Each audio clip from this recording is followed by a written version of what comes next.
How to delete draft on TikTok. Hi everyone, welcome back to our channel. I am Bimal from App Guide. In today's video, I will show you the way as to how you can delete your draft videos on TikTok. It is very easy. If you have saved some of the draft to your TikTok and now you simply want to delete them. But first, make sure to update the TikTok app to the latest version, and you can do this by heading over to your app store. In the search box, typing in TikTok and go ahead and simply either download or update the app. Once you have updated the TikTok app, now I basically want you to just go over and then open it up. Next thing you want to make sure is that you are logged into your account.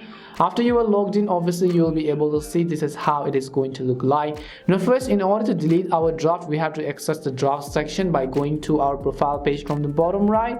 And once you go to profile page, right at the very top of all of our posts, we will see the section that says draft, and you'll see the number of videos which you have saved to your draft. So just tap on it and just tap on the allow button as well. You can see it is saved to drafts, so just select it over here and then tap on the select button on the top right corner of the screen. So as you can see, tap on the select button, select the videos that you would like to delete if you have other videos available here, and at the bottom tap on the red delete button and confirm the changes. And this is it as to how you can go ahead and delete a draft on TikTok.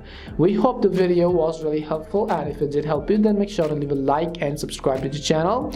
If you have any more questions, make sure to also leave them down. Thank you very much for watching, and see you soon in our next video.